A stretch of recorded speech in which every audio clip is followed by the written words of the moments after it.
You're listening to the Holistic Hippie RN. I'm your host, Laura Gibby, quirky nurse, holistic healer, and transformational coach. Here to empower you to take charge and create balance so you become the green thumb of your life and begin consciously cultivating the life you desire, where you flourish and thrive.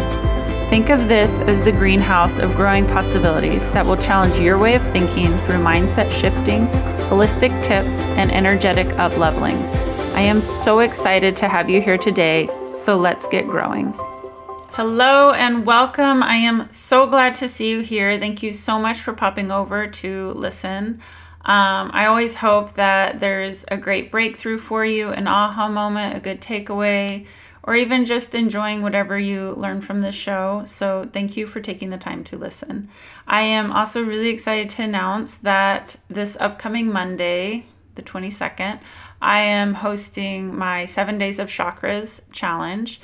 And I feel like this is a really exciting challenge. I came up with this idea because I feel like there's so many people that I would like to teach more about energy work, and chakras are energy centers within our bodies. So I think it's a great way to kind of understand things that are going on within you, within like your mind, body, and your spirit, are also tied into how your energy centers and how your energy is within you. And it also gives you the tools to learn about your energy coexisting with the energy in the world around you. I think this is going to be such a cool challenge. There's so many people that I would love to teach more about energy to. It's so empowering when you understand how you can support your energy and how you can make massive shifts within yourself just by supporting your energy. I don't really like to say heal energy because your energy doesn't always need to be healed. It's not always imbalanced. There are tools that you will learn for how to balance your energy, but it is important to support your energy, which is kind of like your daily self-care if you think about it. But being supportive of your energy helps prevent it from creating the junk and congestion that can happen in it. So join the challenge. It's a virtual challenge over 7 days. We will focus on one chakra a day. There's going to be a lesson to teach you about that chakra. There's going to be activities to teach you about balancing that chakra. And I love doing challenges because I love giving prizes to people. I feel like it actually holds you a little more accountable. And so the prize for this one is a chakra care kit, which will have different things to help support your chakras. So join the challenge. The link will be in the show notes. I am so excited to see you there. I'm so excited to start this challenge, and I can't wait. So let's see. Today I wanted to talk about, how we visualize things. I actually read this in a book, so this is why I want to talk about this. I wanted to talk about the idea of visualizing meditations. I feel like a lot of times we talk about vision boards. I recently talked about forms of vision boarding. We talk about visualizing the things that you would like to create in your life, visualizing your vision, and visualizing the feelings around that, the 5 senses around when that's created, embodying the vision. But I think one of the cool things that I've read lately, and I've heard this before, but it really resonated more with me, is having more than one person visualize your vision. And one of the things that I tapped into with that was, one, when you have people that are supportive of you, believing in you, that is because they're able to visualize your vision similar to how either you do or not even how you do at times when you start losing sight of your vision. And not only that, because there's not always the people seeing your big vision, but when we take the time to have more people visualize our visions with us, then it actually puts more energy behind creating that. So one of the things I'm working on is creating a group behind visualizing the things that you would like, but as a group. So your group meditates with you on that. And I think that's powerful because there's an infinite amount of ways for your vision to be created for you, which means when you have other people visualizing what you would like created, that they are also visualizing one of the infinite ways that it could be created for you and how that would look and things like that. It's a really neat idea of shifting from the individual self trying to create the vision on a vision board versus the group mentality trying to create your vision with you, even just through the energy of it. And I've noticed too, one of the things I read was how it was a book that had to do with shamanism in Peru and the beliefs that they held in the Peruvian tribes. And one of the things I found interesting was how the elders will meditate and visualize what they would like to create in the world for the future generation, for the generation below them. So they visualize the beauty of the world that they would like to see the younger generation being able to grow in. And I feel like that is such a powerful thing for two reasons, because they're putting that big energetic nudge behind what they would like to create in it. It's a collective group that's creating that energy behind it. But not only that, I feel like a lot of times in the world, we get very caught up in the icky, bad things that are happening. And we all, especially when you read the news, you see what's coming out, you see what's happening, then that kind of starts getting visualized more. People start seeing that in their heads more. And when you have a group of people that are taking the time to envision a better world for the generation below them and the generations to come, it starts putting that into the world and it starts shifting it. And if more people could do things like that, then we would really have a massive shift from some of the icky things that happen, a lot of the icky things that happen, into a more peaceful space. And there can definitely be a big debate around this. There can be a lot of disagreement with this. But I feel like the energy that we put behind what we experience and act on in the world creates more of that energy within the world. So when these elders come together, they're creating more peace, a fresher energy, a kinder energy. They're creating a different kind of energy for the people around them, the younger people. I feel like so many times we hear about how, there's only, all the environmental things even in the world that happen. And, you worry about the future generations. But what if there was a big turnaround? There was this that's been coming, but what if there's a big turnaround? So I really like that idea. I really like the idea of people working together to create the things that they desire versus the individual person. A lot of times we get very stuck in the individual self, and we get very stuck in, kind of like trying to create the things on our own. We definitely learn about the resources we can tap into, and we tap into those, but our vision is unique to ourselves. And so our vision is kind of just our vision, which individualizes that too. But when you start bringing in more people into your vision and you start to collaborate, even if they are just putting that energy behind your vision of seeing it created, puts more of the energy into creating it. So I would like to challenge you to do this with people around you, maybe just one other person, maybe 10 people, maybe 3 people, however many people. Find a small group that you can talk about your vision, that you can be vulnerable about what your deepest, biggest desire is to create in your world if you could have absolutely anything. And that is the other thing, is a lot of times people's stories limit themselves to not being able to have absolutely anything. When you ask someone about their vision, they can tell you, oh, well, I kind of want this, but it's not possible. I kind of want this, but XYZ prevents me from receiving it.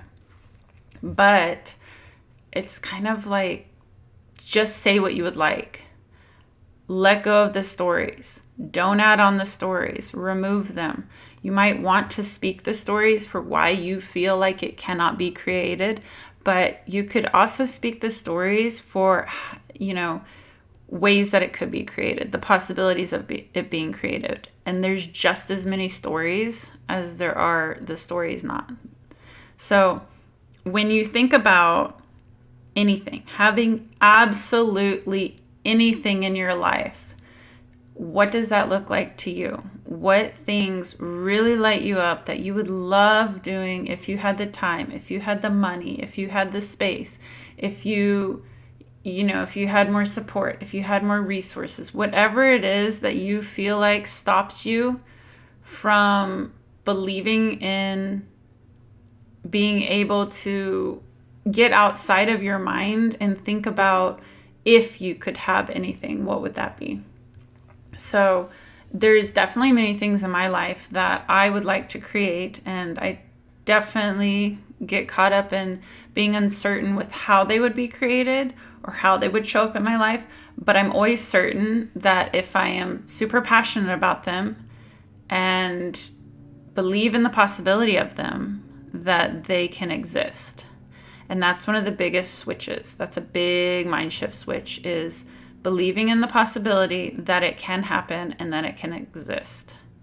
And before a story comes up, just remind yourself there is a possibility somewhere out there that this can exist. It doesn't matter, it doesn't matter if you think it can't happen because you don't have the money right now. It doesn't matter if you think it can't happen because you don't have the time right now. You could even say, up until now, I have not had the money for this to happen, but I'm ready for this to happen.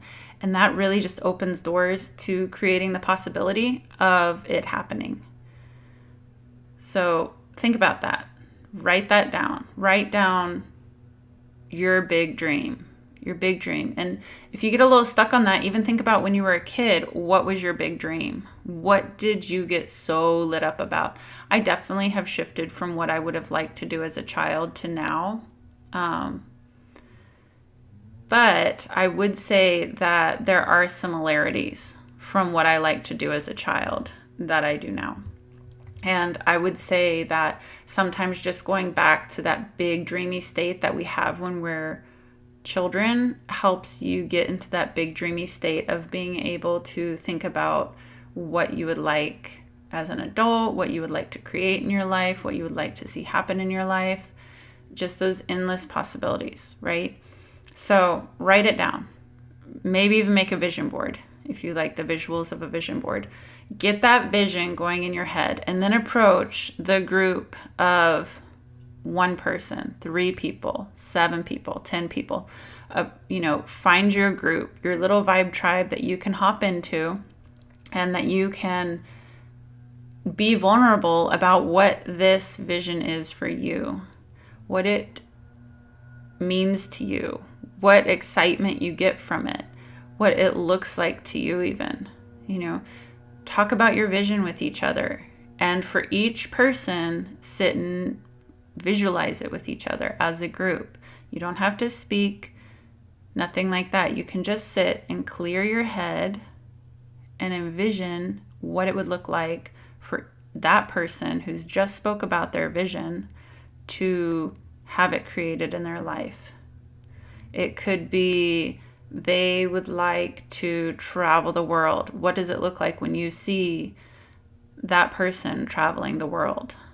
And I feel like you can even do this with people you don't know that well. It's almost easier to do, I would think, just because you have this unbiased vision of who they are. So you kind of can see them doing that more easily.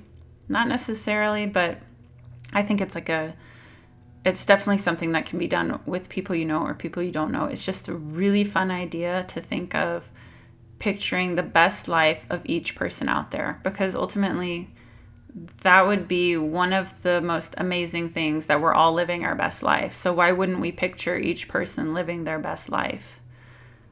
And I think that's such a beautiful thing. When you start putting that kind of energy out there, it's not even just that one person that's having their vision created for them, because there's a lot more energy behind it. It butterfly effects into lots of people having that energy behind having their vision created.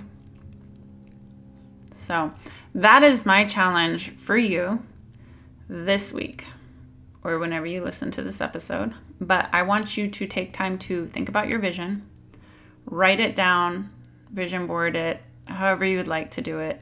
Find your group, find your tribe, and sit with each other for a bit and talk about your visions and meditate on each other's visions and just see where it takes you. See how you feel from it. See how you feel as you walk away from it, how you feel a week later. It's just powerful when great minds come together. It's powerful when we open up ourselves to the beauty of the things that we would like to believe in. And I say would like to believe in because, like I said, those little stories come up, and sometimes we have the things that we would like to have, and then we bring up the story of why we can't have it. So drop that story. The minute you think of it coming out of your mouth for why you can't have something, stop, pause, redirect. Do not let it out of your mouth, because it doesn't have to be the reason you can't have what you desire. You can have what you desire. And reaffirming why you feel you can't have what you desire is one of the things that is really going to limit you from how it comes into your life. It could come into your life in so many different ways, so unexpectedly, and just, really just kind of bop you in the face and show up. So your goal is not figuring out the how it can or how it can't. That's not the goal. The goal is putting out the vision. And, if you have these stories of why something can't happen, just be a big dreamer. Enjoy the dream. Like, how good does it feel to just kind of sit in the dream of what could happen? Sit in the dream. Sit with yourself and enjoy it. That was one of the beauties about being a child, I feel like, is all the dreams we created for ourselves and all the magic we felt, all the different things that lit us up that you slowly sometimes forget about as life starts lifing you. As all the things start happening in your life, it starts molding you away from that magic in a way. And when you tap back into that magic and the power of your imagination, the power of dreaming, you start tapping into that vision becoming more and more real, because you start tapping into removing the limits that you've placed on your vision and incorporating the possibilities of what it could be. So I really hope you take the time to do these things. I hope that you gain something amazing from it.